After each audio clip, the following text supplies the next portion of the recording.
सत्र या ठिकाणी संपन्न करणार आहोत. कैलास गिरजकर आपल्याला मंचावर येण्याची विनंती आहे.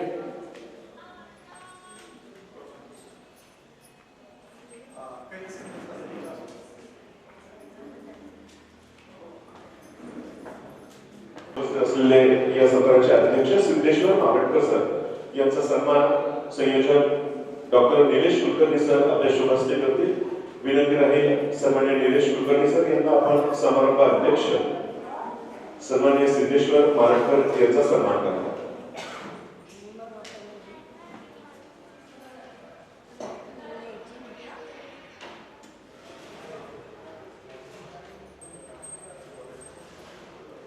या समारोहाच्या सत्राच्या अध्यक्षांचा सन्मान मंचावर होतोय.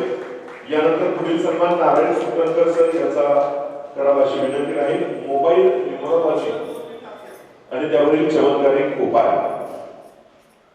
या विषयावर मार्गदर्शन करणारे नारायण सुकणकर आपल्या सर्वांच्या मध्ये उपस्थित आहेत आणि सन्माननीय नारायण सुकणकर सरांचा सत्कार या कार्यक्रमाच्या निमित्ताने होतो. डॉक्टर निलेश कुलकर्णी सर हा सन्मान करतील. ज्येष्ठ अनुभवी व्यक्तिमत्व नारायण सुकणकर या कार्यक्रमाच्या निमित्ताने सन्मान करतात. पुढील सन्मान सन्माननीय शैलेश देशपांडे धुळ्यातून उपस्थित असलेले सन्माननीय शैलेश देशपांडे या कार्यक्रमाच्या निमित्ताने सन्मानित होतील. आनंद पाठक सर कृपया आपण स्टेजवर यावं अशी विनंती राहील. शैलेश देशपांडे सर यांचा सन्मान कार्यक्रमाच्या निमित्ताने आनंद पाठक सर आपण करावा अशी विनंती आहे.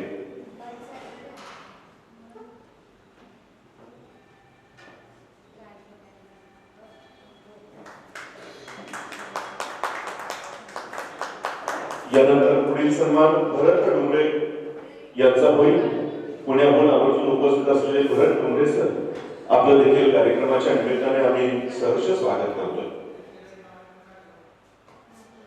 आणि खास बेळगावहून आपल्या सर्वांच्या मध्ये उपस्थित असलेले गणेश शास्त्री शुक्ल यांचा देखील यथोचित मानसन्मान आणि सत्कार.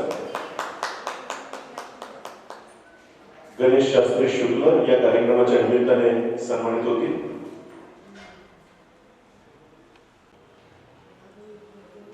मंचावरील या सत्कार समारंभानंतर नारायण सुकणकर साहेब आपल्या सर्वांच्या समोर मोबाईल न्यूमरोलॉजी चमत्कारिक उपाय या विषयावर आपलं मार्गदर्शन व्यक्त करतील. विनंती आहे सन्माननीय नारायण सुकणकर सरांना. या कार्यक्रमाचे आयोजक डॉक्टर निलेश कुलकर्णी यांचं सुरुवातीला मी आभार मानतो. त्यांनी मला ही या अधिवेशनात बोलण्याची संधी दिली. त्याचप्रमाणे या सत्राचे अध्यक्ष आदरणीय मावटकर सर, इथे उपस्थित ज्योतिष विद्वान ज्योतिष सरकार सर या सर्वांना मी नमन करून या माझ्या सत्राला सुरुवात करतो. आता खरं तर बरेच कमी लोक आहेत. माझ्या सत्राचं वैशिष्ट्य असं आहे की कोणालाही ज्योतिषाची माहिती असण्याची गरज नाही आणि तुमचं डे टू डे तुमचं जे काय आहे त्याविषयी मी थोडक्यात मार्गदर्शन करणार आहे. त्यामुळे उपस्थित आहेत ते भाग्यवान आहेत. कारण मोबाईल न्यूमरोलॉजी याबरोबर एक चमत्कार आहे ज्याच्यावर तुमचा तुम्ही स्वतः ते करून बघितल्याशिवाय तुम्हाला त्याचं प्रचिती येणार नाही. पण खरोखरच त्याच्यामुळे भाग्य बदलू शकतं जर तुम्ही तुमचा नंबर योग्य घेतला असेल तर ते सविस्तर सांगणारच आहे. याबद्दल सकाळच्या सत्रामध्ये अंकशास्त्रावर मानसी काळे यांच्याकडून मार्गदर्शन मिळालेलं होतं. त्यामुळे त्याच्यावर मी फारसं बोलणार नाही. मोबाईल न्यूमरोलॉजी हे सुद्धा एक शास्त्रच आहे कारण ते अंकशास्त्रावर आधारित आहे आणि अंकशास्त्र हे पुरातन आहे. 10,000 वर्षापूर्वीचे शास्त्र आहे. जेव्हा बाकीच काही ग्रह ताऱ्यावर विशेष काही अभ्यास नव्हता तेव्हा अंकावर बरंच काही गोष्टी चालायच्या. म्हणजे त्या काळच्या ऋषीमुनींना पण अक्षांश रेखांश अंक सगळं काही माहिती होतं आणि त्याच्यावरच करत होते. आणि त्यामुळे मोबाईल न्यूमरोलॉजी किंवा अंकशास्त्राविषयी फारसं लोकांमध्ये आवड नाही आहे. कारण याच्यामुळे काय होईल असं माहिती आहे. लोकांचा पत्रिकेवर विश्वास आहे, हस्तरेखेवर विश्वास आहे. पण तितकाच विश्वास अंकशास्त्रावर असला पाहिजे कारण ते पुरातन शास्त्र आहे आणि ते सिद्ध केलेलं शास्त्र आहे आणि त्याच्यावरच आधारित मोबाईल न्यूमरोलॉजी असल्यामुळे ते पण एक शास्त्रच आहे.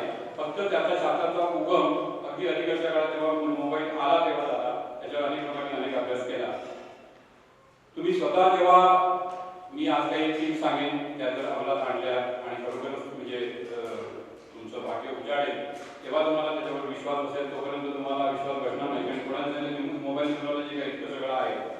पण अंक हे आपल्या आयुष्याचा अविभाज्य घटक आहे. म्हणजे अगदी आपण जन्म झाल्यापासून आपली जन्मतारीख काय, जन्मवेळ काय, जन्म वर्ष काय आहे, इथपासून ते आपलं डे टू डे मध्ये आता आपला आधार कार्ड नंबर काय, आपला पॅन कार्ड नंबर काय आहे, किंवा आपल्या घराचा नंबर काय, आपल्या गाडीचा नंबर काय आहे, हे सर्व अंक प्रत्येक ठिकाणी आहे. आणि अंक हे अंकामध्ये ऊर्जा आहे, अंकामध्ये स्पंदन आहे. आणि अंक हे ग्रहांचं प्रतिनिधित्व करतात. म्हणजे अंक म्हणजे नुसतेच नाही, ते ग्रहांचं प्रतिनिधित्व करतात. आणि म्हणून त्यांना महत्व आहे की त्याच्यामध्ये ग्रहांची स्पंदन असतात. मग एक रवी असेल तर एक अंकात रवीची स्पंदन असतात. आणि रवीची कारकत्व तुम्हाला काही लोकांना माहिती असेल तर ती कारकत्व त्या अंकामध्ये असतात. आणि म्हणून तो नंबर महत्वाचा आहे. तर काही लोकांनी तुम्हाला जर खरोखरच काही जाणून घ्यायचे असतील तर कोणाकडे पेन आणि कागद असेल तर घ्या. काही टिप्स मी सांगणार आहे जर असेल तर त्यांचं लक्षात ठेवा. काही शंका असतील तर आजचा सत्र खूप लांबले त्यामुळे आज शंका समाधान कदाचित होणार नाही. तर तुम्ही माझ्या मोबाईलवर केव्हाही माझ्याशी संपर्क साधा. माझा मोबाईल नंबर आहे 9594005100 किंवा निलेश सरांकडे मिळेल. आणि त्याच्यावर तुम्हाला जे काही मार्गदर्शन पाहिजे पुढच्या काळात ते मी मार्गदर्शन करेन. आता अंकशास्त्राचा इतिहास मी सांगणार नाहीये, पण अलीकडच्या काळामध्ये हे फार जुनं शास्त्र आहे, पण अलीकडच्या काळामध्ये किरो नावाचा एक शास्त्रज्ञ होता की ज्याने अंकशास्त्राला उजेडात आणलं. म्हणजे त्याच्यावर संशोधन खूप झालेलं होतं, पण त्यांनी जगप्रसिद्ध केलं किंवा त्याचा प्रचार आणि प्रसार केला. त्यामुळे किरोला आधुनिक अंकशास्त्राचा जनक म्हणतात. आता मगाशी सांगितल्याप्रमाणे अंक हे आपल्या आयुष्याच्या कुठेही गेला तरी तुमचे अंक येतात. आपण थिएटरमध्ये नाटक बघायला गेलो, आपले सीट नंबर येते. आपण पुढे सिनेमाला गेलो तिथे सीट नंबर येते. एसटीमध्ये गेलो, रेल्वेमध्ये गेलो, ट्रेनमध्ये गेलो, कुठे अंक आपल्या मागेच असतात.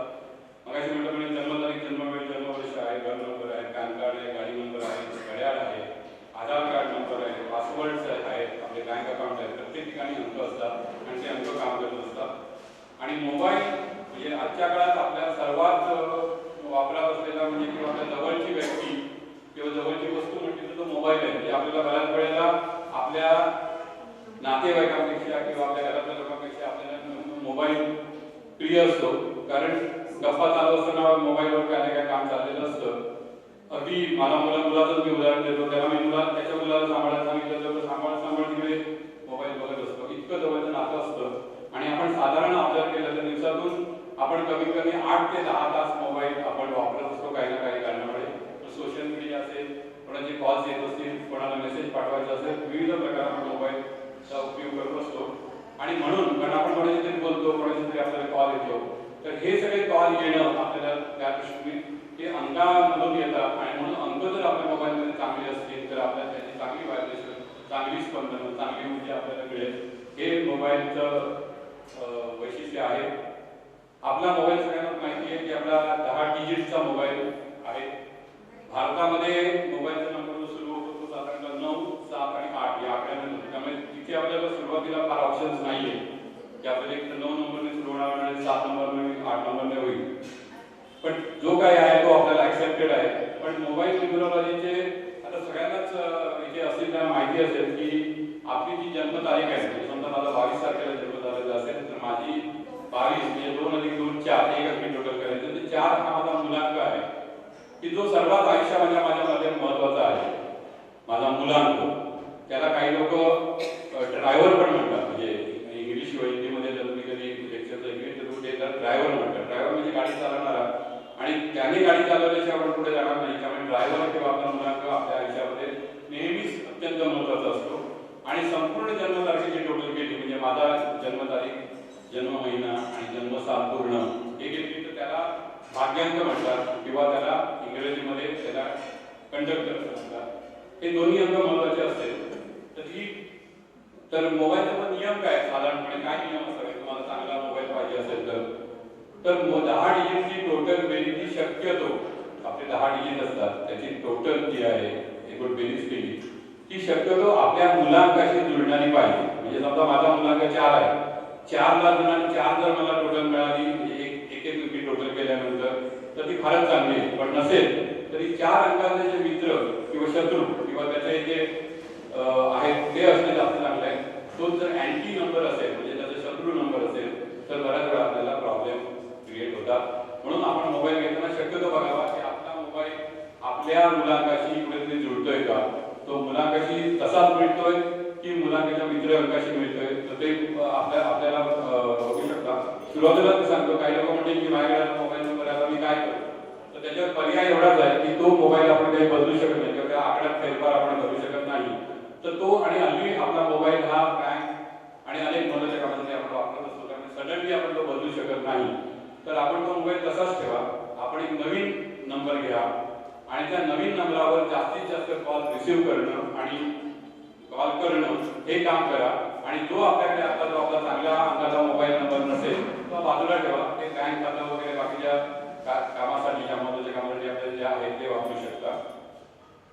ही बेरीज, मोबाईल अंकाची बेरीज म्हणजे हे साधारण ठोकताळे आहेत. तुम्ही स्वतः त्याचा अनुभव घेऊ शकता. आपला मोबाईल नंबर, आपल्या घरच्यांचे मोबाईल नंबर चेक करून बघा की अशा काही घटना, विलंब, अडथळे वगैरे आलेत का. तर ही बेरीज शक्यतो 7, 8, 2 आणि 9 नसावी शक्यतो, कारण ह्या प्रत्येक अंकामध्ये निगेटिव्ह व्हायब्रेशन्स आहेत आणि त्यामुळे कुठेतरी आपल्याला विलंब, अडथळे. आता 9 नंबर समजा असेल तर बऱ्याच वेळा आपण ॲग्रेसिव्ह होतो लोक तेवढे, आणि बऱ्याच वेळा आपले भांडणं होतात, मारामाऱ्या होत्या, कुठेतरी आपल्याकडे गुंडगिरी होते किंवा आपल्याला कुठेतरी घसरण लागू शकते. आणि असं पण त्याचं आहे. ही बेरीज शक्यतो 1, 5, 6, 3 अशी असली तर भारत चांगला आहे. हा तिसरा नियम आहे. मोबाईल नंबरमध्ये मग मी टोटल सांगितली 7, 8 करून नको. मोबाईल नंबरमध्ये शक्यतो 2, 4, 7, 8 आणि 0 तर नकोच, कारण 0 तुम्हाला जे काही मिळणार असेल ते 0 करून टाकतो, म्हणजे निगेटिव्ह करतो. समजा शेवटचा नंबर, आता मी तुम्हाला सांगितलं, शेवटचा नंबर हा बिझनेस, नोकरी या संदर्भात असेल किंवा धनप्राप्तीच्या संदर्भात असेल आणि तिथे 0 आला तर तुमचा वेळ होत राहील. तुम्हाला कोणी आपल्याकडे समजा मी किती पैसे कमवले, पैसे मिळतात, मिळत नाही असं नाही, पण किती कमवले तरी ते मला पुरेसे पडत नाही, सतत खर्च होत राहतो. हा शेवटचा डिजिट तुम्ही बदलला म्हणजे नवीन नंबरामध्ये आणि चांगला नंबर घेतला तर तुम्हाला प्रत्येक बरोबर. याच्यानंतर जर माझे बरोबर पैसे वाचतायत. मोबाईल नंबरमध्ये शक्यतो 2 पेक्षा जास्ती नको, म्हणजे माझ्या नंबरामध्ये 2, 2, 2, 2 किंवा 3, 3, 3, 3, 4, 4, 4, 4 असे नको. कुठलाही नंबर अति झाला म्हणजे 2 पर्यंत ठीक आहे, त्याच्यापेक्षा अति झाला तर त्याची जी पॉवर आहे ती जास्ती वाढते. उदाहरणार्थ 2, 2, 2, 3 वेळा झाला तर आपण खूप इमोशनल होतो. छोट्या छोट्या कारणाने आपल्याला रडायला येतं, छोट्या छोट्या कारणाने आपण चिंता करत बसतो, मानसिक चिंता वाढतात, मानसिक अवस्था बिघडते. किंवा 8, 8, 8 अनेक वेळा आपल्या नंबरामध्ये आला, 3 वेळा, 4 वेळा, 5 वेळा, तर त्यावेळेला विलंब किंवा अडचणी येतात. म्हणून मी सहज बोलता बोलता म्हणतो, बरेच लोक VIP नंबर घेतात, 100001, 1111. त्यावेळी बरं वाटतं, नंबर लक्षात ठेवायला चांगला आहे, पण हे बऱ्याच वेळा हे नंबर तुमचे अँटी काम करतात, विरुद्ध. कारण एक आल्यानंतर तुम्ही खूप गर्विष्ठ आहात, कारण तो रवीचा नंबर आहे. सीमित 2 पर्यंत असेल तर ठीक आहे, माझ्याकडे आत्मविश्वास आहे, माझी प्रकृती चांगली आहे. पण तो 4 वेळा आला समजा तर तो तुम्हाला अति गर्विष्ठपणा करवेल. मग आपण सर्वांना मोठे समजू, बाकीचं साधू समजू, असे अनेक प्रकारचे त्याच्यामध्ये आपल्याला कळेल. समजा 444 नंबर आला, हा राऊचा नंबर आहे आणि तो फक्त तुम्ही पुढे ऑब्झर्व करा की ज्याच्या मोबाईल नंबरमध्ये खूप वेळा 4 आहे तो माणूस फक्त काम करत असतो. मग तो घरचा विचार करत नाही, तो समाजाचा विचार करत नाही. तुम्ही एखाद्या कंपनीमध्ये एखादं काम करत असेल तर रात्री 11, 11, 12, 12 वाजेपर्यंत 1 वाजेपर्यंत काम केलं, त्याला घरची काही विसर पडत नाही. हे अति काम किंवा कुठले अति वाईट आहे. 777 हा केतूचा नंबर आहे, तो आला तर डिप्रेशन, डिटॅचमेंट होते, आपण सगळ्यांपासून वेगळं राहायला लागतो, आपल्याला बऱ्याच वेळा डिप्रेशन येतं. असेच अनेक गोष्टी आहेत की एक आता मी तुम्हाला सांगितलं की गर्विष्ठ होतो. आता 6 नंबर हा चांगला नंबर आहे, लक्ष्मीचा नंबर म्हणतात, धनाचा नंबर म्हणतात. तो जास्त झाला तर आपण धन जास्ती कमायला लागतो आणि जेवढं आपण धन जास्ती कमायला लागू तेवढे आपल्या मागे अनेक प्रकारचे चिंता येतात, ताणतणाव येतात. त्यामुळे 2 नंबर पर्यंत ठेवावे हे सजेस्टेड आहे.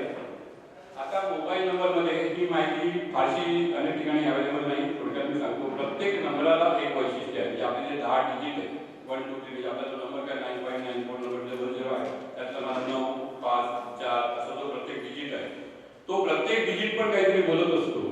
पण त्याचा फायदा काय की मला, आता मी तुम्हाला सांगेन की मला समजा घरामध्ये वातावरण चांगलं करायचं असेल तर रिलेशन संदर्भात जो नंबर असेल तो नंबर आपण जर चांगला घेतला तर आपले रिलेशन आता बरोबर नाही ते चांगले होऊ शकतात. उदाहरणार्थ पहिला डिजिट हे स्वतःविषयी सांगतो. म्हणजे समजा माझा 959 आहे, माझा 9 हा म्हणजे माझ्या स्वतःविषयी सांगतो. म्हणजे मी 9 मंगळाचा आहे, म्हणजे मंगळ म्हणजे मी कुठेतरी तापट आहे, कुठेतरी मी अग्रेसिव्ह आहे, मला लोकांनी काही केलं पडत नाही, लोकांनी माझंच ऐकावं असं वाटत असतं. एक साधं उदाहरण सांगतो. जो दुसरा डिजिट जो आहे तो आपली निर्णय क्षमता दाखवतो, मी निर्णय घेऊ शकेल की नाही. त्या ठिकाणी चांगला नंबर असेल तर आपण निर्णय घेऊ शकतो, नाहीतर आपल्या लक्षात येईल की तो अँटी नंबर असेल, आपल्या मुलांसाठी उलटा नंबर नसेल तर कुठेतरी आपण निर्णय घेण्यात आपण कमी पडतो. तिसरा डिजिट हा बिझनेस, करिअर, जॉब, पार्टनरशिपचा आहे. चौथा नंबर आहे रिलेशनचा नंबर आहे. म्हणजे इथे जर आपण चांगला नंबर घेतला आणि अँटी नंबर घेतला नाही किंवा केतूचा घेतला नाही, राहूचा घेतला नाही, शनीचा घेतला नाही, शून्य नसेल तर आपले रिलेशन चांगले सुधारतील. तुम्ही काही ठिकाणी प्रयोग करून बघा. पाचवा नंबर संतान प्राप्तीचा आहे. तर पाचव्या नंबरला शून्य असेल, एक उदाहरण देतो, म्हणजे सर्व ठिकाणी होईल असं नाही, पण पाचव्या नंबरला शून्य असेल तर कुठेतरी संतान प्राप्ती होणार नाही किंवा संतान प्राप्तीमध्ये अडचणी येतील. हे अनेकांनी रिसर्च करून बघून त्याच्यावर केलेलं आहे. हे काही पूर्वीपासून पोथ्यामध्ये नाहीये, पण लोकांनी जसजसे मोबाईल आले तससे नंबरांचे अभ्यास केला. त्यामुळे संतान प्राप्तीबाबत अडचणी असतील आणि तुमच्याकडे जातक ज्योतिषी जातक आला असेल आणि तुम्ही मोबाईल नंबर बघितला, त्याचा पाचवा नंबर शून्य आहे किंवा केतूचा नंबर आहे, राहूचा नंबर आहे, तर आपण सजेस्ट करू शकतो की तुला संतान प्राप्ती व्हायची असेल तर तो मोबाईल नंबर बदल. या ठिकाणी तो 5 नंबर घे, 6 नंबर घे, 3 नंबर घे, 1 नंबर घे. याच्याने तुला संतान प्राप्तीची शक्यता वाढते. सहावा नंबर परत रिलेशनशिपवरच आहे. सातवा नंबर आहे तो आपल्या पत्रिकेमध्ये पण सातवा नंबर आहे, आपल्या मॅरेज संदर्भात दाखवतो, पार्टनर संबंध दाखवतो. तसे इथे पण सातवा डिजिट जो आहे तो मॅरेज, लव, नवरा बायकोचे संबंध हे सगळं दाखवतात. या ठिकाणी जर चुकीचा नंबर आला असेल, तुम्ही सहज बघा की आपल्या नवरा बायकोमध्ये पडत नाही, सर्व फटके उडतात, त्याचं वागणं मला वाटत नाही, त्याचं वागणं मला बरोबर वाटत नाही, तर कुठेतरी त्या नंबरामध्ये काही गडबड आहे का. आठवा नंबर आरोग्य आधार दाखवतो. तुम्ही पत्रिकेवरून जसं आरोग्य बघता तसं मोबाईलवरून पण तुम्ही आरोग्य बघू शकता. तुमचं आठवा डिजिट काय आहे आणि मग तशा प्रकारचे विकार तुम्हाला असतील किंवा होण्याची शक्यता आहे असा आठवा नंबर दाखवतो. नववा नंबर कम्युनिकेशन दाखवतो, तुमचं कम्युनिकेशन कसं आहे. आणि 10वा नंबर हा संपत्तीचा नंबर आहे. कुठलाही नंबर बदलता आला नाही तरी 10वा नंबर निदान आपल्या मुलांकाशी जुळता मिळता पाहिजे हे बघा. शेवटी शून्य असेल तर फक्त बघायचं नाही, वेगवेगळे होईल. 5व्या स्थानात शून्य असेल संतान प्राप्तीत अडचण येईल. 8व्या स्थानात शून्य असेल तर आपल्याला आरोग्याच्या काही अडचणी येतील, असं थोडक्यात आपल्याला सांगता येईल. हीच परिस्थिती, आता एक मी हे सांगितलं, हीच परिस्थिती आपली शत्रुअंक जर त्या ठिकाणी असेल तरी सुद्धा अशाच प्रकारचे आपल्याला अडचणी येऊ शकतात.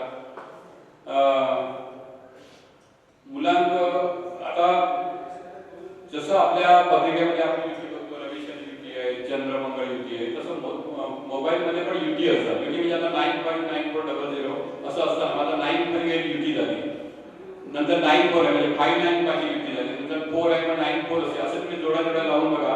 त्या जोड्यामध्ये पण काही रहस्य दडलेली आहे. उदाहरणार्थ 13 आणि 31 किंवा 1 3 आणि 3 1 असे मोबाईलमध्ये असतील तर हा सर्वात चांगला नंबर आहे. म्हणजे तुम्हाला जर घेताना तुम्ही घेता आला, कारण हा रवी आणि गुरुचा नंबर आहे. हा तुम्हाला लिडरशिप देतो, हा तुम्हाला हायर एज्युकेशन देतो, हा तुम्हाला स्वयंभू बनवतो. म्हणजे हा म्हणजे जेव्हा तुम्ही नवीन नंबर घेण्याचा विचार करा तेव्हा हा तुम्हाला एखादा नंबर मिळाला 31 आणि 13 जोडून तर तो चांगला आहे. 19 आणि 91 रवी आणि मंगळ, एक म्हणजे रवी, 9 म्हणजे मंगळ, अशी जर तुम्हाला युती किंवा अशी जर जोड तुम्हाला मिळाली तर तुम्ही हाती घेतलेले काम निश्चितपणे पूर्ण करा आणि तुम्ही अत्यंत पॉवरफुल असाल. तुम्ही तुमच्या युतीमध्ये ज्यांना ज्योतिषी व्हायचे असेल त्यांच्यासाठी 75 किंवा 57 7 5 किंवा 5 7 केतू आणि बुध म्हणजे अकल्ट सायन्स किंवा गूढशास्त्राचा हा नंबर आहे. त्यामुळे जर तुम्हाला ज्योतिषी व्हायचं असेल किंवा ज्योतिषामध्ये आता तुम्हाला यश मिळत नसेल आणि पुढच्या काळामध्ये तुम्हाला वाटतं की आपण चांगले ज्योतिषी म्हणून आपण चांगला व्यवसाय चालावा, तर हा नंबर तुम्ही घेतला 75 किंवा 57, त्याचा तुम्हाला फायदा होईल. जसे काही पॉझिटिव्ह सांगायला गेलं तर खूप सांगता येईल, कारण वेळ फारच कमी आहे. आता निगेटिव्ह नंबरामध्ये 2 8 आणि 8 2 याची शक्यता तुम्ही मोबाईल नंबरमध्ये नसावी, कारण 2 म्हणजे चंद्र आहे, 8 म्हणजे शनी आहे. ज्याला ज्योतिषशास्त्र माहिती आहे त्यांना हा कळेल की चंद्र आणि शनी हा विषययोग मानतात. म्हणजे सर्वात वाईट योग जर कुठला म्हटला तर तो चंद्र शनी आहे. आणि एक पाणी आहे, दुसरं लोखंड आहे. त्यामुळे पाणी आणि लोखंड, जर लोखंडामध्ये आपण पाणी घातलं तर ते गंजतं. त्याप्रमाणे 2 नंबरची युती असेल तर आपल्याला पाण्यापासून धोका असतो, आपल्याला अपघात होऊ शकतात, आपल्याला अडचणी येऊ शकतात, आपल्याला विलंब होऊ शकतो. त्याचप्रमाणे 54 नंबर आपल्या अंगामध्ये असेल, तो बुध आणि राहूचा आहे, तर बऱ्याच वेळा बंधन योग याच्यामध्ये होऊ शकतो किंवा हॉस्पिटलमध्ये सतत चक्रा माराव्या लागतात किंवा कोर्ट कचेरीच्या प्रकरणामध्ये तुम्ही अडकलेले असतात. 3 8 किंवा 8 3 असा जर तुमच्या मोबाईलमध्ये नंबर संघर्ष, उशिरा भाग्योदय असं दाखवतं. 7 आणि 8, 7 म्हणजे केतू आहे, 8 म्हणजे शनी आहे. 78 किंवा 87 नंबर तुमच्या मोबाईलमध्ये असेल तर तुम्हाला डिप्रेशन किंवा डायनॅशिया पटकन लवकर येतं असं थोडक्यात आहे. अशी अनेक गोष्टी आहेत. आता आपण ऐकलेला नेहमीचा नंबर म्हणजे 36 आणि 63. आपण म्हणतो 36 चा आकडा आहे. 36 आणि 63 ही पण वाईट युती आहे. याच्यामध्ये लढाई, झगडे, भांडणं, काही वेळा ड्रगच्या आहारी जाणं वगैरे अशा अनेक गोष्टी याच्यातून होतात. कारण गुरु आणि शुक्र यांचं जमत नाही आणि त्यामुळे ह्या नंबरामध्ये आलं तर अशा प्रकारचं तुम्हाला वाईट हे करतं. आता तुमचा मुलांक किंवा तुमची जन्मतारखेची जी बेरीज झाली फक्त दिनांक म्हणजे माझी 22 आहे ते 4 असं जर तुमचं मुलांक 1 असेल तर तुम्हाला शक्यतो त्या मोबाईल नंबरमध्ये 4 आणि 8 नको, म्हणजे कुठले नंबर नसावे. मग बाकीचे कुठले नंबर असतील तरी चालते. म्हणजे मोबाईल नंबरची टोटल ही 4 आणि 8 नको. त्यामुळे तुमचा नंबर 2 असेल तर त्याची 4, 8, 9 अशी टोटल नको. कारण त्याच्यामुळे अडथळे आणि संघर्ष निर्माण होतात. प्रत्येकाला एक रिलेव्हन्स आहे. तुमचा मुलांक 3 असेल तर शक्यतो 6, 4 आणि 8 नको. 6 तर मुळीच नको कारण त्याच्यामुळे रिलेशनशिपमध्ये आपले अनेक प्रॉब्लेम्स होतात. नंतर सर्वात चांगला नंबर हा 5 आहे. म्हणजे तुमच्या मोबाईल नंबरमध्ये कुठले नंबर असावे असं जर कोणी विचारलं तर शक्यतो ऑर्डरली म्हणजे ऑर्डर प्रमाणे तुमच्या मोबाईलमध्ये 5 नंबर असावा. गुलाचा नंबर हा अत्यंत चांगला आहे. शक्यतो या 5 नंबरला कुठे शत्रू नाही. शक्यतो 3 अवॉइड, 5 नंबरला 4 आणि 8 अवॉइड करावा पण नाही केलं तरी चालेल. 5 नंबर हा सर्वात चांगला नंबर आहे. कारण तुमच्या मोबाईलमध्ये 5 नंबर असावा. तुमच्या मोबाईलमध्ये 6 नंबर असावा. 6 लक्ष्मीचा नंबर आहे, वेदचा नंबर आहे. त्याच्यानंतर तुमच्या मोबाईलमध्ये 1 नंबर असावा. 1 नंबर आपल्याला आत्मविश्वास येतो, आपल्याला चांगल्या प्रकारचं आरोग्य देतो. त्यामुळे 1 नंबर असावा. आणि 3 नंबर गुरुचा आहे. त्यामुळे हे 4 नंबर आपल्या मोबाईल नंबर असेल तरी सुद्धा आपलं बरंचसं काम होईल. किंवा ही टोटल जरी तुमच्या मोबाईल नंबरची येत असेल 5, 6, 3 आणि 1 तरी सुद्धा तुम्हाला बऱ्यापैकी रिलीफ मिळेल किंवा तुमची कामं पुढे पुढे चालत राहतील. असं सगळ्यांचं या प्रत्येक नंबराला म्हणजे प्रत्येक मुलांकाचं कुठले नंबर नसावे हे पण आहे. त्याच्यानंतर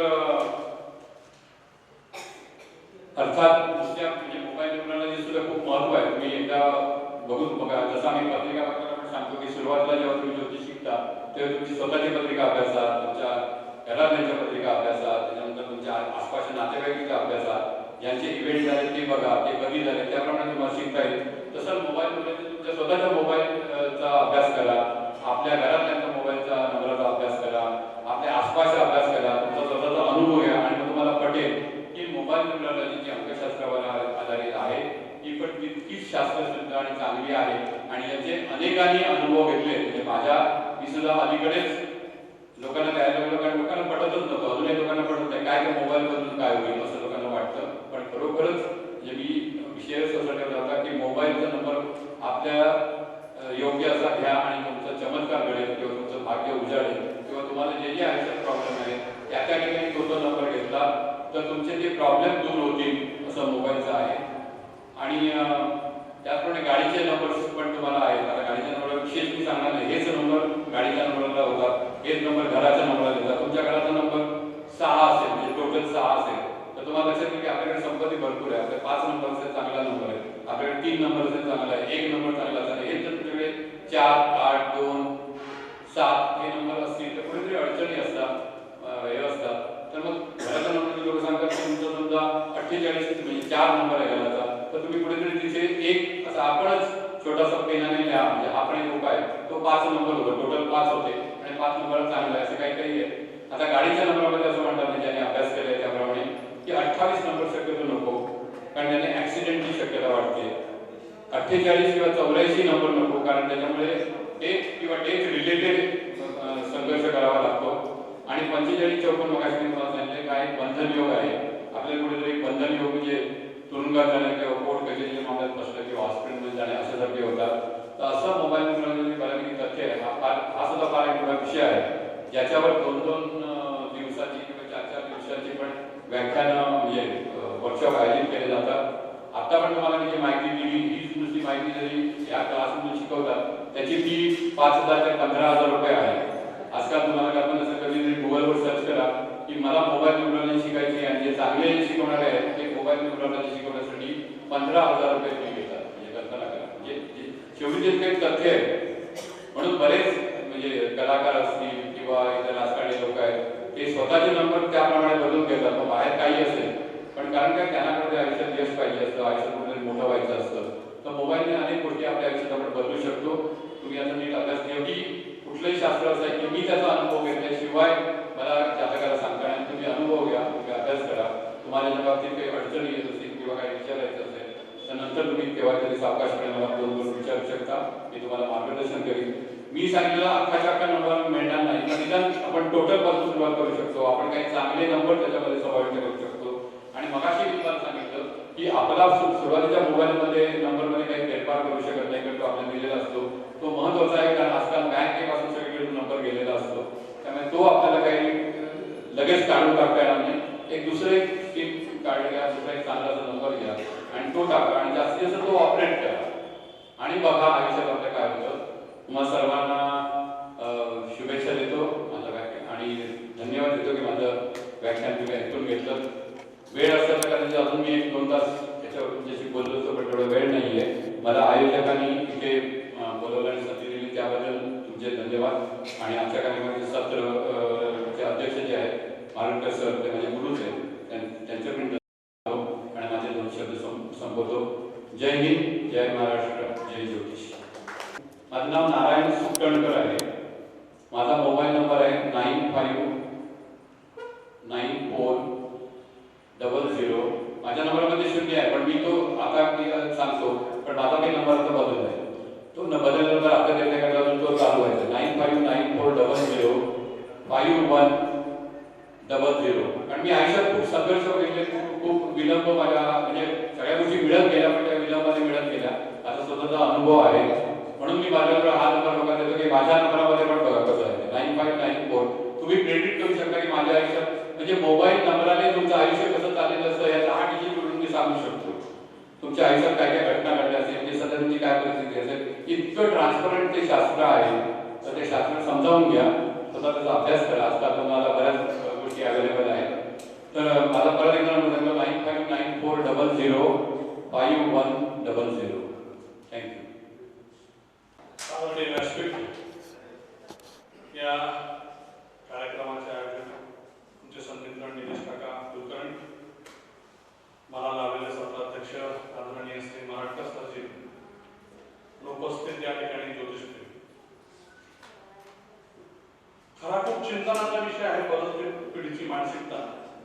कारण आजकाल आपण पाहत आहोत की आजची नवीन तरुण पिढी जी आहे ती एका वेगळ्या मनस्थितीमध्ये आहे. परंतु हा विचार करत असताना मी काही जुने पिक्चर पाहत होतो. अगदी राजा गोसावी असतील, राजा पराजय असतील, धर्मेंद्र असतील, हे ज्या तरुणपणी काम करत होते तेव्हाचे जे वडील लोक होते तेव्हा ते असे म्हणायचे की बदलती पिढी आहे ती अशीच वाढ. म्हणजे पिढी ते पिढी त्यांच्या बदलत्या मानसिकतेच्या कुठेतरी दखल घेतली जाते. परंतु आत्ताची जी पिढीची आपल्याला चिंता का भासते तर आत्ताचे असलेल्या पिढी समोरचे चॅलेंजेस, अति असलेली स्पर्धा आणि त्याच्यात आलेलं नैराश्य आणि या नैराश्यातून मग त्याने स्वीकारलेली वाममार्ग हे त्यालाच नाही तर त्याच्या संपूर्ण कुटुंबाला उद्ध्वस्त करण्यासाठी खूप असतात. आणि आत्ताची कुटुंब व्यवस्था जर बघितली ती उद्विग्न आणि उद्ध्वस्त झालेली तुम्हाला सापडेल. आपल्या आजूबाजूला असे अनेक कुटुंब आहेत की त्या ठिकाणी एकमेकांमध्ये समायोजन नाही, आई वडिलांना मुलं विचारायला तयार नाही, त्यांना आवडते एकखंड राहणे, आपलं घर बरं आहे, आपण बरं आहे, आपली बायको बरी, त्याच्यामध्ये दुसरा कोणी नको, दिलेला सल्ला ऐकायची मानसिकता संपलेली आहे. आणि स्पर्धेच्या युगामध्ये त्याच्यावरती वाढलेलं सगळे दडपण आहे. हे दडपण त्याला बदलत्या मानसिकतेला मोठं कारण आहे. कारण माणसासमोर स्पर्धा आली आणि 1 नंबर यायचंय, मला जिंकायचंच आहे, मीच पहिला यायला पाहिजे, ही मानसिकता हळूहळू त्या व्यक्तीला कुठेतरी वाममार्गावर निश्चित घेऊन जाते. मग ही सगळीच पिढी तशीच आहे का तर नाही. एक आर्यभटना कसा निघाला म्हणजे सगळे आर्यभटना असतील असं समाजाचं मुळीच कारण नाही. परंतु ही पिढी जी आहे तेवढी संवेदनशील सुद्धा आहे आणि अति काळजी, अति विचार याच्यामुळे त्यांची सुद्धा एकलकोंडेपणाची एक वाढ त्यांच्या वागण्यामध्ये आपल्याला दिसून येते. या संवेदनशील याच्यामध्ये या चंद्राचा खूप मोठा भूमिका देते, कारण हा सगळा जो बदल घडतो आज दिवसभराच्या प्रत्येक वक्त्याचा समजा सारांश काढला तर तो संस्कार या विषयावरती बोलतोय, मनस्थितीवरती बोलतोय. कारण डॉक्टर लोक हे शरीरावर उपचार करू शकतात, परंतु मनाचं काय करायचं? कारण मनाला उभारी देत नसेल तर त्या माणसाला जगण्यामध्ये कुठला इंटरेस्ट नसतो. घरामध्ये सगळ्या प्रकारचे वैभव उपलब्ध आहे, पण त्याचं मनस्थैर्य नाही, त्याला आत्मविश्वास नाही, नैराश्यात गेला असेल तो त्या प्रॉपर्टीचा काही उपभोग घेऊ शकत नाही. मग याचा संबंध आपण जेव्हा बघायला जातो कुंडलीमध्ये, तर हा संपूर्णतः प्रथमतः ज्या ग्रहाकडे आपण लक्ष जातं तो म्हणजे चंद्र. तुमची मानसिकता धरून ठेवण्याचं काम, तुम्हाला आत्मशक्ती देण्याचं काम हा चंद्र करत असतो. शीतलता, कोमलता, प्रेम, संवेदनशीलता, सात्विकता, लोकप्रियता, वाणीमध्ये गोडवा, हळवेपणा, प्रेम, जिव्हाळा, लळा या सर्व गोष्टी जर कोणी देत असेल तर हा चंद्र आपल्याला देत असतो. परंतु हा चंद्र जर बिघडला तर तुम्हाला नैराश्याच्या काहीमध्ये घेऊन जायला फार वेळ लागत नाही. जितक्या सहज पद्धतीने आपण एखाद्या जनरल प्रॅक्टिशनकडे जावं आणि तब्येत दुरुस्त करण्यासाठी, व्हायरल इन्फेक्शनसाठी आपण उपचार घ्यावे, तितके आज मानसोपचार तज्ञांची गरज भासायला लागलेली आहे. आमच्या गावामध्ये अतिशय विद्वान डॉक्टर होते, ते फारसे या विषयावरती विश्वास ठेवायचे नाही. परंतु मी जेव्हा त्यांची संवाद करायचो तेव्हा त्यांना म्हणायचो की डॉक्टर साहेब, तुम्ही शरीरावर उपचार करता, शरीराने बरा होतो, पण तो जो व्यक्ती मनाने खचला असेल तर तुम्ही किती त्याला बाहेर ट्रीटमेंट दिली तर तो उभा राहू शकत नाही. त्यामुळे आम्ही मनावर काम करतो. आजची बदलत्या पिढीवरती संस्कारांची खूप गरज आहे, त्यांना जाणीव करून देण्याची गरज आहे.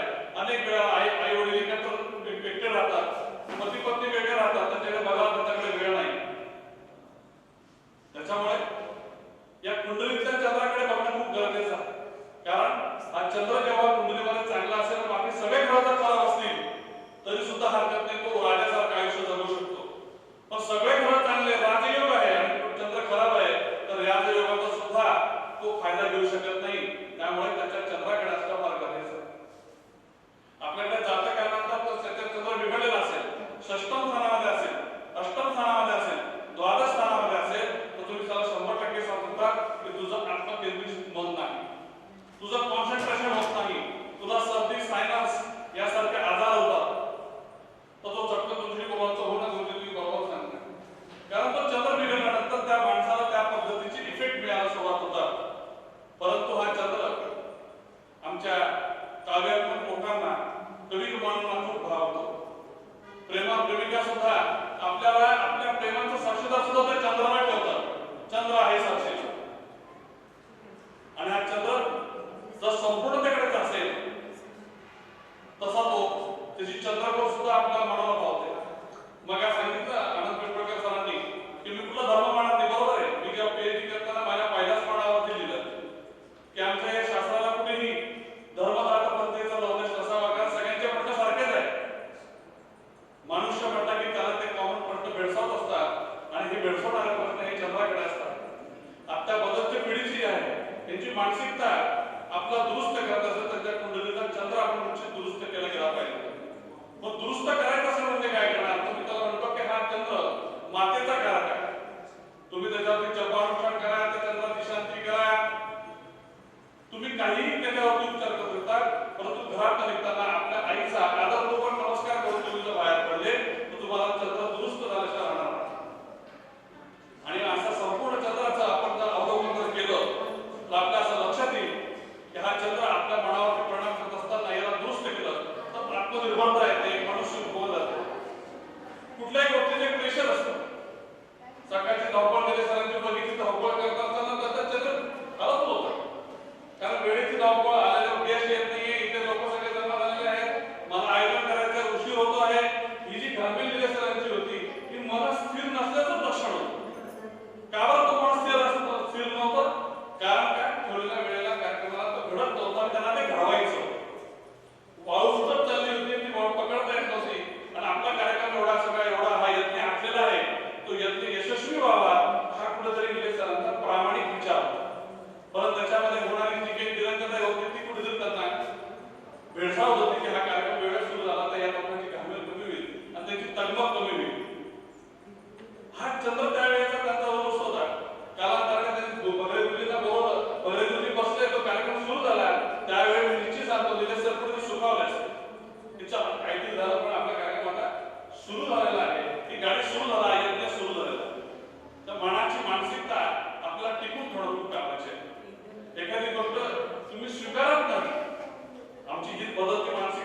मीच पहिला व्हायला पाहिजे अशी त्यांची इच्छा असते आणि याच्यात पण त्यांची मानसिकता बदलते आणि मग त्यांची सगळी मनाची कर्म बदलल्यानंतर ही पिढी नको तो विचार करायला लागलेला आहे आणि म्हणून हा चंद्रावरचा परिणाम निश्चित होतो. निलेश सर बोलता बोलता बोलले देशपांडे काळजी करू नका, कॅमेरा चालू म्हटलं मला त्याची घेण्यात येते, मला त्याची घेण्यात येते. कारण काय की तिथे बघताना सर्वांना मिळतं आणि माझा जो विषय आहे दिलेला तो मला लोकांपर्यंत पोहोचवायचा. कारण आजकाल समाजासमोर त्या बदलत्या पिढीची मानसिकता खूप भेडसावत असल्या कारणाने प्रत्येक जण थकलेला आहे. प्रत्येकाला चिंता वाटते की माझ्या मुलाचं कसं व्हायचं, माझ्या पाल्याचं कसं व्हायचं, यांचं सगळं कसं व्हायचं. पाहायला गेलं तर पूर्वीपेक्षा आर्थिक फुगवटा खूप वाढलेला आहे. आयटी क्षेत्रातले लोक तर 3-3 लाख 2-2 लाख रुपये पगार घेतात, परंतु 5 दिवस संपूर्ण काम केल्यानंतर ते पुढे संडेला कसं उगवेल आणि माझ्या पत्नीला गाडीमध्ये घेऊन मुला बाळाने घेऊन कसं आउट ऑफ स्टेशनला जाईल आणि माझं मन मी तिथे रिलीज करेल यासाठी ते प्रयत्न करत असतात. त्या माणसाला मन दिल्यामुळे मनाला हा हळवेपणा आहे, दुःख आहे, सुख आहे, या सर्व गोष्टी बाबी त्याला भेडसावत असतात आणि म्हणून या माणसाच्या या मनावरती काम करणे, त्या चंद्रावरती काम करणे खूप गरजेचं आहे. शुक्ल पक्षातली चतुर्थी तो वद्याची पंचमी पर्यंत याची ताकद खूप असते, पण त्याच्यानंतर हा चंद्र जर बघितला हा शील झाला तर त्याला तो त्रास द्यायला लागतो, त्याला संवेदनाची कमी व्हायला लागते, पुढे नैराश्याकडे पटकन जातो. आपल्या मनासारखी गोष्ट घडली नाही तर ताबडतोब तो आपला नशीबच बरोबर नाही, माझं काही चांगलं व्हायला तयार नाही या मानसिकतेकडे जातो. आणि म्हणून ही जी आजच्या पिढीची मानसिकता आहे ती मानसिकता बदलण्याची आवश्यकता आहे आणि ही फक्त आणि फक्त संस्कारामुळे होऊ शकते. यांच्यावर होणारे संस्कार आजच्या या इंग्लिश मिडियमच्या काळामध्ये एखाद्या व्यक्ती सांगितलं की बाल संस्काराचा वर्ग चालवणार आहे, बरोबर ऍडमिशन होतात. प्रत्येक पालकांना वाटतं की माझ्या मुलाला शुभंकृती आहे, एका दुसरा श्लोक घ्यावा, त्याने हात जोडून बसावं.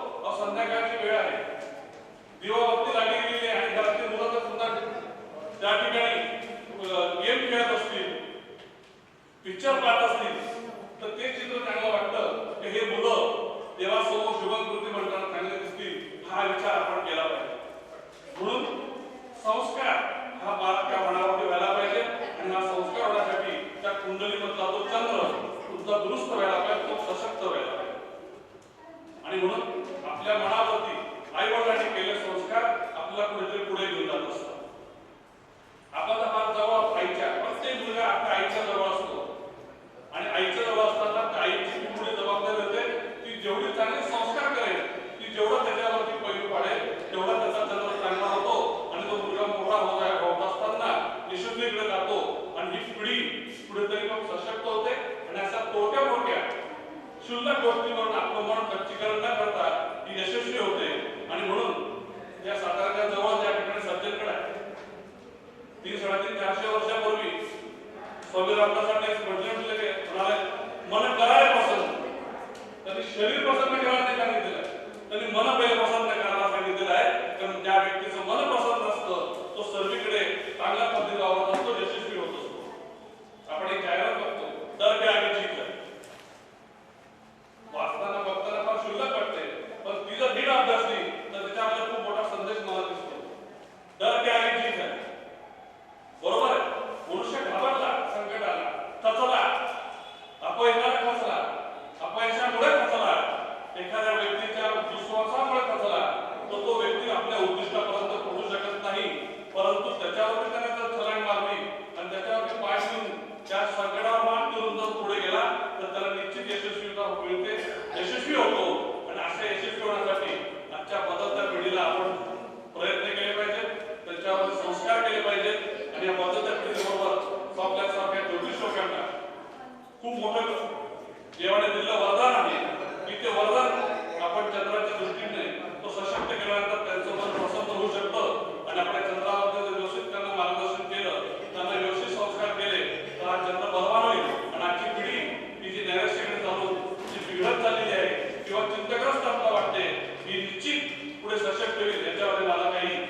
वक्ते आणि उपस्थित मान्यवर, गेल्या अनेक वर्ष निलेश कुलकर्णी या ठिकाणी ज्योतिष संमेलन किंवा अधिवेशन घेत असतात आणि मी आवर्जून उपस्थित असतो. त्याचा प्रयत्न खूप चांगला असतो. त्याप्रमाणे आपल्याकडे वक्ते ज्या ठिकाणी ते चांगले बोलतात. सकाळपासून आपण त्या सगळे वक्त्यांसह ज्ञानवर्धक असणारी जी व्याख्यानं ऐकली त्यातून काही ना काही आपण आज घेऊन गेलो हे निश्चितपणे. आता जे काही सत्र झाली त्याबद्दल बोलायचं तर सुखदेव सरांनी आज अंकशास्त्र आणि मोबाईल न्यूमरॉलॉजी याचा एक चांगल्या पद्धतीने आढावा घेतला. हे अंकशास्त्र आहेत ते आपण अनुभव घेतो, त्याच्यामध्ये वादच नाही. प्राचीन काळापासून त्याच्यामध्ये आहे की आज सुद्धा जर आपण बघितलं तर आजची तारीख 11 आहे. 11 जानेवारी 2026. टोटल 4 येते. तुम्ही प्रत्येक सत्रामध्ये 4 येते बघा. 31 आहे, 4:30 आहे, 4 आहे. तुम्ही जर प्रत्येक सत्राची वेळ बघितली त्याच्यामध्ये 4 आहे. हर्षलचा संबंध त्याच्यामध्ये आहे. आणि हर्षल हा ज्योतिषशास्त्रासाठी महत्त्वाचा आहे. किंवा आता जे काही त्याने सांगितलं चंद्रावरून ज्या मानसिकता, तर चंद्र हा 2 नंबरचा आहे. त्याचं डबल केलं की 4 येतो काय. तर तिथं विक्षिप्तपणा हा 4चा काही प्रकार आहे. आणि आत्ताची पिढी तुम्ही होती की नवीन पिढी, पुढची पिढी ही 4 नंबरच्या प्रभावामध्ये आहे. त्यामुळे इथं हल्लीचं जे काय अस्थिरता आहे, अनस्टेबिलिटी आहे आणि त्यातून येणारी मानसिक विफलता हे तुम्हाला त्या ठिकाणी महत्त्वाचं आहे की आता ज्योतिषाची खरी गरज आहे. ज्यावेळेला एक समाजामध्ये अस्थिरता ज्यावेळेला निर्माण होते तर तुमच्या शारीरिक स्थितीबद्दल असेल, तुमच्या व्यवसायिक स्थितीबद्दल असेल, तुमच्या घरातलं वातावरण असेल, त्या जेव्हा अनस्टेबल असतं त्यावेळेला तुम्ही ज्योतिषाकडे जाता की काही कळत नाही कशामुळे होतं जरा बघायला पाहिजे. हा एक प्रकार आहे, हा ज्योतिषाशी निगडीत आहे. मी कधी कधी माझे काही जवळचे लोक आहेत, मी त्यांना साधारण पूर्वी काय व्हायचं की माणसाला शरीरातलं अक्षर बदलायचे. पण हल्ली मी बघतो की एक नंबर दुसरा काय घेतो मला कळत नव्हतं. आता मला सगळ्यांचं पण कळालं की लोक नंबर का बदलत नाही. की तिथं मग काहीतरी त्या ठिकाणी याचा आधार घेतला. पूर्वी आमच्याकडं शिवता जेवानी म्हणून ते होते अंकशास्त्राच्या, ते सगळ्यांना 6 नंबर देऊन टाकायचे. ते तुमची अक्षराची टोटल 600 बेरीज ही 6 नंबर असेल करा. ते कधी कधी आपल्या आपल्याला शक्तीच्या पलीकडच्या काही गोष्टी असतात. मी कधी कधी असा विचार करतो की आपण जे काही उपायशास्त्र करतो की आपण असं नाही असं करून बघू की असं केलं तर चांगलं होईल. मग ते वास्तुशास्त्र असेल, न्यूमरॉलॉजी असेल किंवा आणखी काही गोष्टी आपण एक त्या ठिकाणी उपाय म्हणून करतो. मी उलटा विचार कधी करतो की तुम्ही जे काही प्रारंभ घेऊन आलेला आहात आणि त्याच्याबद्दल आपल्याला जर बदल करायचा असेल तर ही साधनं बरोबर आहेत का. तुम्ही वास्तूमधला त्या ठिकाणी बदल असेल, तुमच्या सहीमधला बदल असेल, तुमच्या अक्षरामधला बदल असेल, ते मला कधी कधी प्रश्न खूप मोठा पडतो की याच्यामुळे खरंच आपण प्रारंभ बदलतं का. कधी कधी असं होत असेल की ज्या तुमच्या काही चांगल्या वाईट गोष्टींचा बदल होत असतो बरं का.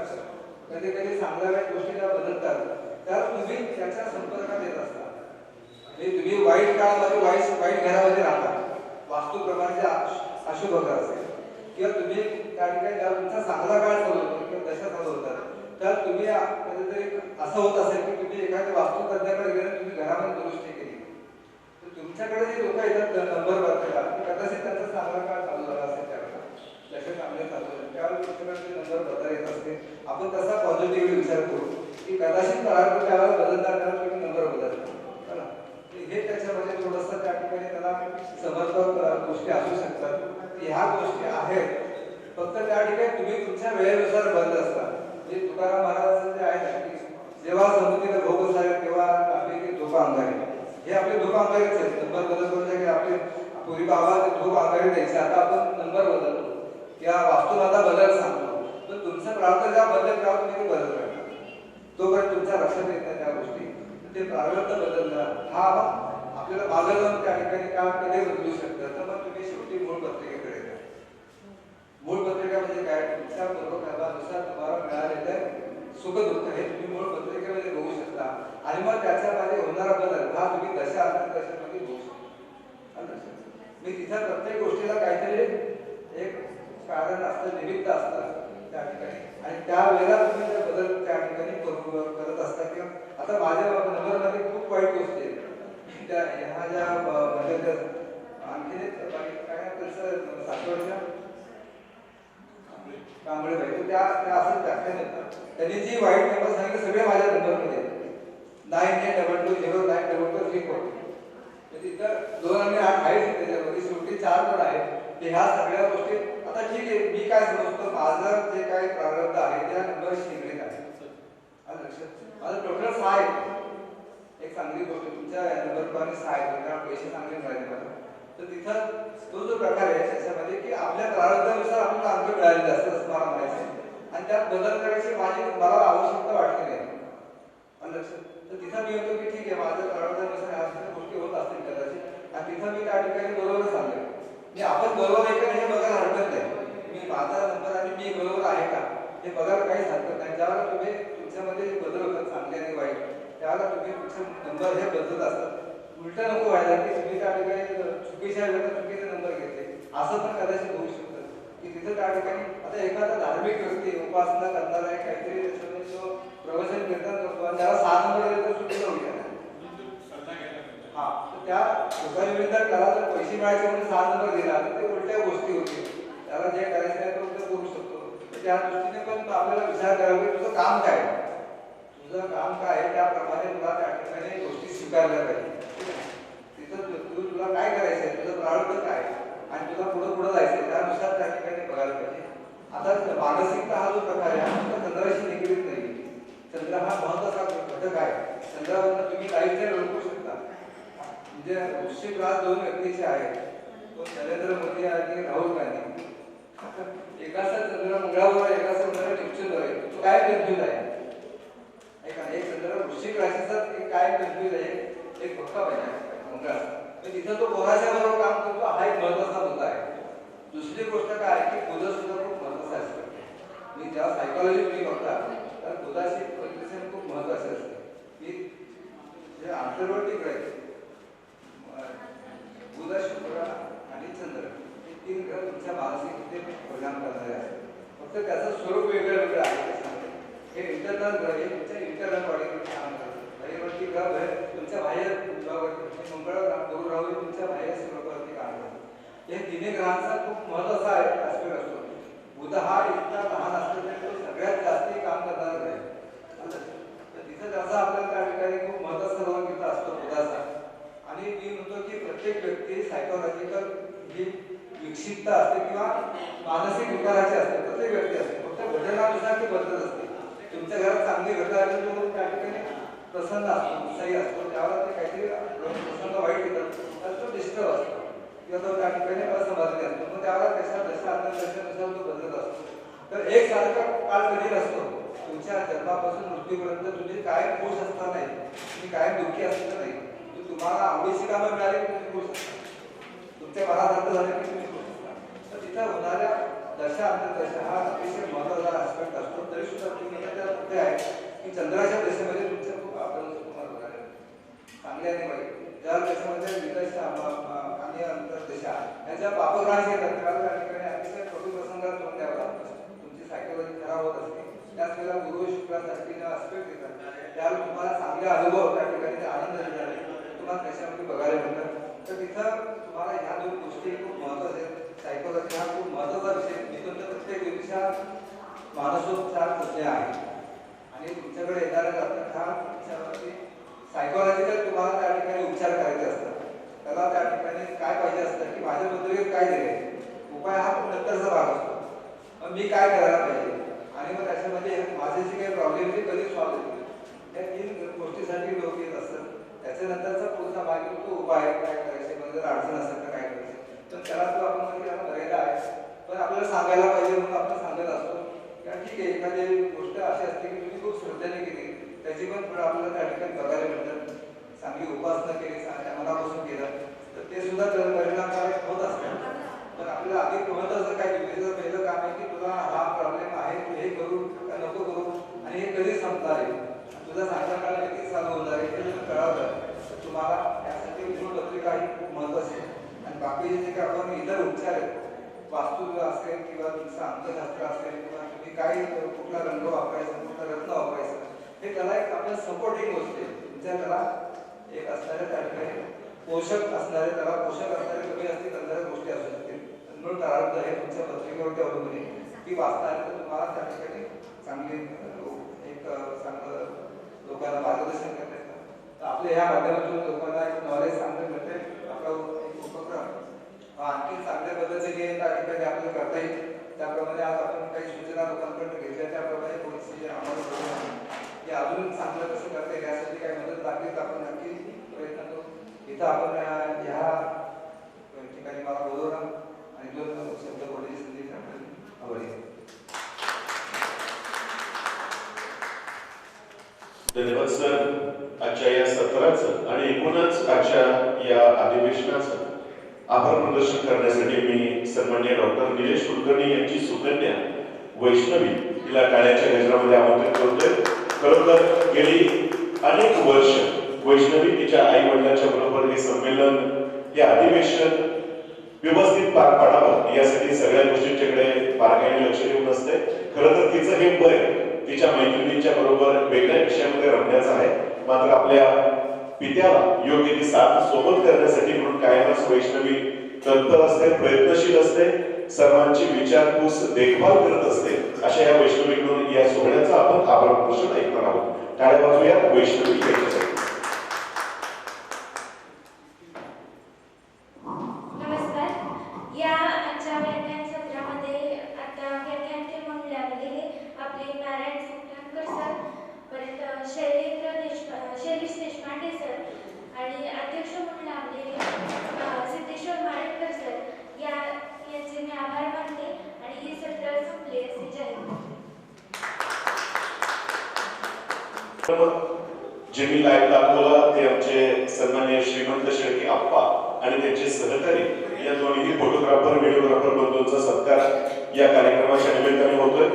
श्रीमंत शेळके हे साताऱ्यातील खूप अनुभवी आणि जुन्या काळातले फोटोग्राफर म्हणून सर्वांच्या परिचयाचे आहेत. निलेश कुलकर्णी सरांच्या बरोबरचा त्यांचा स्नेह गेल्या अनेक वर्षांचा आहे आणि या कार्यक्रमाच्या निमित्ताने दरवर्षी आप्पा आमच्यामध्ये उपस्थित असतात. आम्ही सगळेजण लाडाने प्रेमाने त्यांना आप्पा म्हणत होतो आणि या आप्पांचा सन्मान आणि सत्कार या कार्यक्रमाच्या निमित्ताने या सत्राचे अध्यक्ष सन्माननीय मरकटकर सर यांच्या शुभ हस्ते होतो.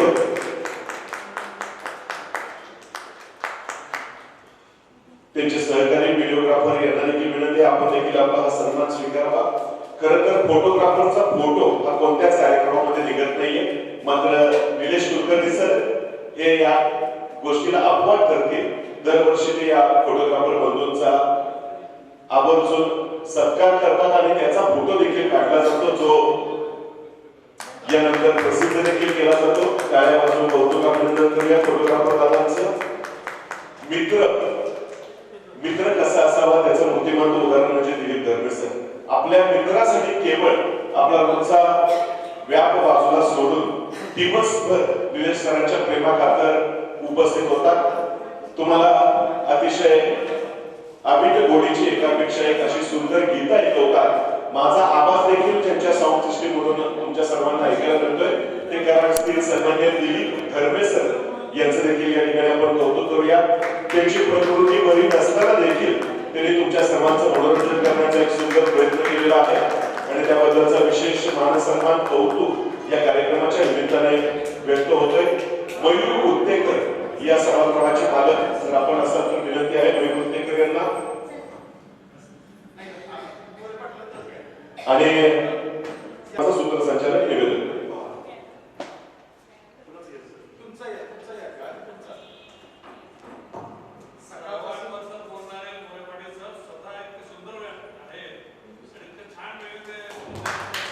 छानपैकी पोलिसांचं निवेदन वक्तृत्व अगदी आकाशवाणी केंद्रावरती आपण पहिला ऐकत होतो. तेच भाषा, तेच शैली आणि तेच शब्दांमध्ये आपल्याला परत हवं असं वाटतं. ते आपले मित्र पोलिसांत आपलेही या ठिकाणी खरंच चांगल्या शब्दांबद्दल आपण निवेदन केलं. धन्यवाद सर. वेगवेगळ्या पुस्तकांचे साताऱ्यातील जुने प्रकाशक सन्माननीय विकास धुळेकर सर या दोघांनाही उभयतांना विनंती आहे, कृपया आपण देखील दरवर्षीच या अधिवेशनाच्या निमित्ताने उपस्थित असता आपला स्टॉल असतो आणि या विकास धुळेकरांचा यथोचित मानसन्मान आदर सत्कार कार्यक्रमाच्या निमित्ताने अनेक पुस्तकांना प्रकाशन करण्याची महत्वाची जबाबदारी विकास धुळेकर गेली अनेक वर्ष पूर्ण करतायत. साताऱ्यात नुकतंच 99वे साहित्य संमेलन पूर्ण झालं आणि साताऱ्यामध्ये साहित्य सेवा गेले अनेक वर्ष हे दोन्ही मान्यवर करतायत. त्याबद्दलचं कौतुक कार्यक्रमाच्या निमित्ताने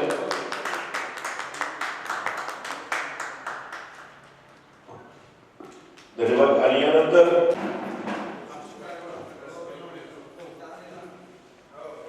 पवार सर यांना देखील कार्यक्रमाच्या निमित्ताने सन्मानित केलं जात आहे.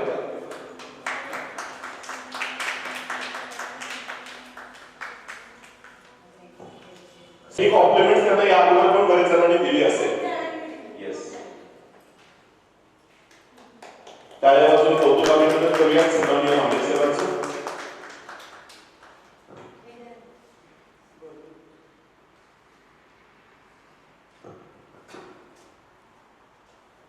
आणि पुस्तक देखील सन्माननीय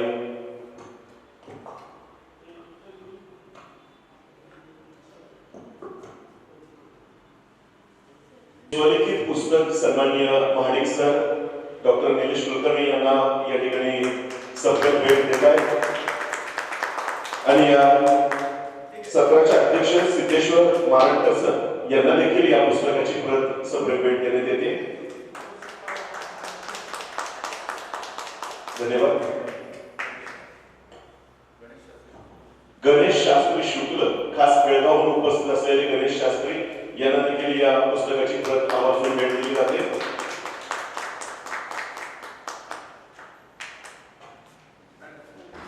यानंतर पसायदान होईल आणि आजच्या या अधिवेशनाची सांगता होईल.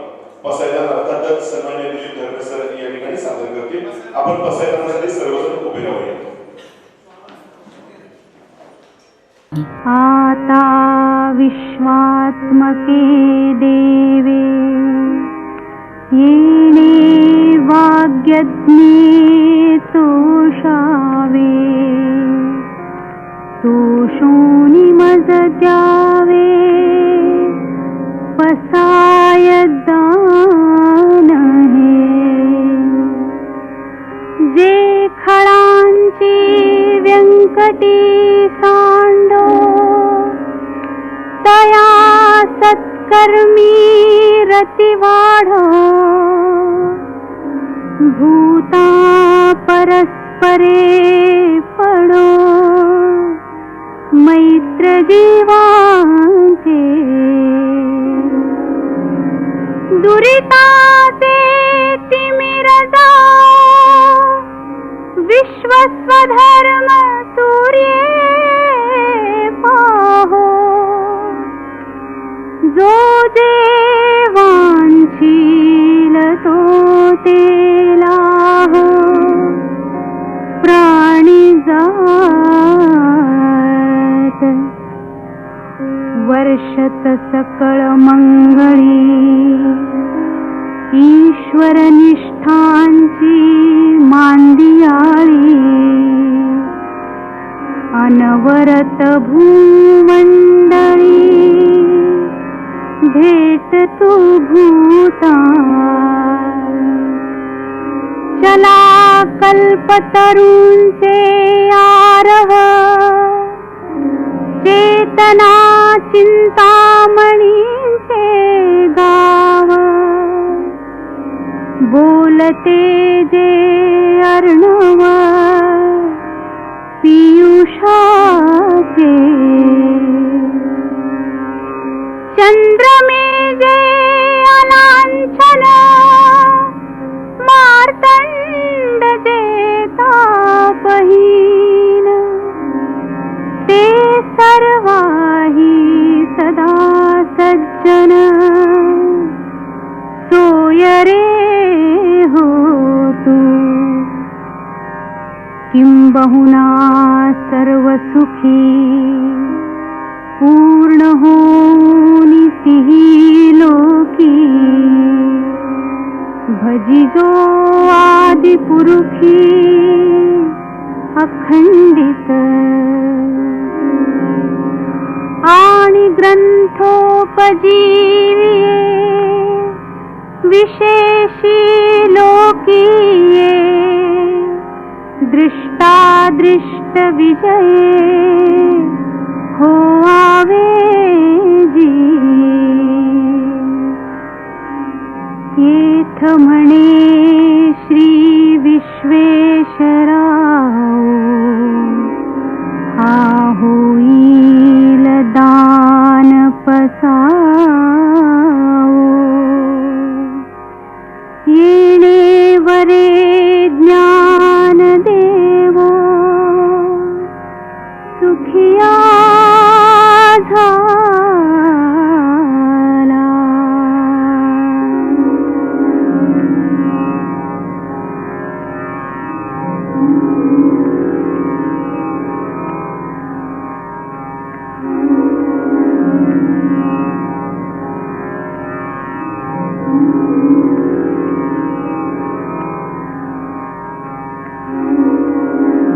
आज सकाळपासून आपण सगळेजण मराठी ज्योतिष मंडळ महाराष्ट्र राज्याच्या वतीने आयोजित करण्यात आलेल्या राज्यस्तरीय ज्योतिष अधिवेशनासाठी उपस्थित होता. या अधिवेशनामध्ये सकाळी उद्घाटन सत्रापासून ते आताच्या समारोप सत्रापर्यंत सगळी सत्र व्यवस्थित पार पडली. त्यामध्ये अनेक वक्त्यांनी आपापल्या पद्धतीनं आपलं मार्गदर्शन देऊन सगळ्यांना एक ज्ञान देण्याचा प्रयत्न केला. त्या सगळ्या वक्त्यांचे मी समारोप म्हणून आभार मानतो. त्याचबरोबर सगळ्या समारोप सत्रांना ज्यांनी अध्यक्षपद भूषवलं त्या सर्व अध्यक्षांचे आभार मानतो. आणि श्रोते म्हणून सुद्धा ज्यांनी उपस्थिती दाखवली त्यामध्ये बेळगावमधून आमचे शुक्ल सर असतील, नाशिक वरून आहेर सर असतील, अनेक म्हणजे वेगवेगळ्या ठिकाणा महाराष्ट्रातून लोक इथे उपस्थित राहिले. त्या सगळ्यांचे विशेष आभार मी या निमित्तानं मानतो. त्याचबरोबर आदरणीय महेशदादा शिंदे साहेब, त्यांच्या भगिनी अरुणाताई वर्गे, त्याचबरोबर आदरणीय पिंपळकर सर, आदरणीय मकरंद सर देशमुख सर, दादा शेवाळे असतील, केंद्रे सर असतील, कैलास केंद्रे, गौरी केंद्रे या सर, उभयता अशा अनेक जण मान्यवर आजच्या कार्यक्रमासाठी उपस्थित राहिले. त्या सगळ्या मान्यवरांचे मी या निमित्तानं आभार मानतो. आणि हा कार्यक्रम संपला असं जाहीर करतो. याचं सगळं प्रक्षेपण पूर्ण आपल्याला युट्यूबला आपण देणार आहोत. ह्यात आपल्याला हा कार्यक्रम बघता येणार आहे. या निमित्तानं ज्यांनी सगळ्यांनी हे अधिवेशन यशस्वी होण्यासाठी सहकार्य केलं त्या सगळ्या ज्ञातांचे मी आभार मानतो. आणि समारोप या नात्याने कार्यक्रम संपला. आजचं अधिवेशन समारोप झालं असं मी जाहीर करतो. माझे सर्व संचालक मंडळी आहे, सगळेजण सगळ्या संचालकांनी हा कार्यक्रम यशस्वी करण्यासाठी प्रयत्न केला त्याबद्दल त्यांचे आभार मानतो. आणि कार्यक्रम संपला असं जाहीर करतो. जय हिंद, जय महाराष्ट्र, जय जोश.